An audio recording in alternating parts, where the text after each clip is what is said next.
Hello friends, ఈరోజు మా ఇంట్లో ఒక సంఘటన జరిగింది. అదేంటంటే మా ఆవిడ మార్నింగ్ టిఫిన్ చేస్తూ నా దగ్గరికి వచ్చి, నీకు నాతో గొడవ పడే ధైర్యం ఉందా అని అడిగింది. అప్పుడు టిఫిన్ ఏం చేస్తున్నావు అని అడిగాను నేను. ఇడ్లీ చేస్తున్నా అంది. ఇడ్లీ తిన్నాక నీకు డెడ్లీ వార్నింగ్ ఇస్తా అని చెప్పాను. అయితే తర్వాత ఇడ్లీ తింటుంటే నా దగ్గరికి వచ్చి, చెప్పింది మర్చిపోలేదు కదా అని అడిగింది. ఇడ్లీ బాగుంది కాబట్టి బతికిపోయావు, లేకపోతే నా చేతుల్లో అయిపోయేదానివి అని చెప్పాను.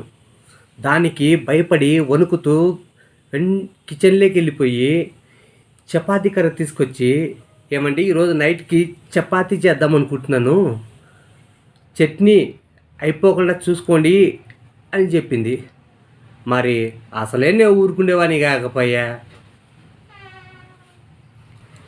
వెంటనే లేచి కిచెన్లోకి వెళ్ళి చక్కెర డబ్బా తీసుకొచ్చి ప్లేట్లో ఉన్న చట్నీ అంతా తీసి చట్నీ గిన్నెలు వేసేసి చక్కెర వేసుకొని మిగిలిన ఇడ్లన్నీ తినేసా. మీరు కూడా నాలాగే మీ ఇంట్లో ధైర్య సాహసాలు ప్రదర్శించేటట్లయితే నా వీడియోని షేర్ చేసి 10 మందిని సబ్స్క్రైబ్ చేయమని అడగండి. Thanks for watching my YouTube video. Please subscribe.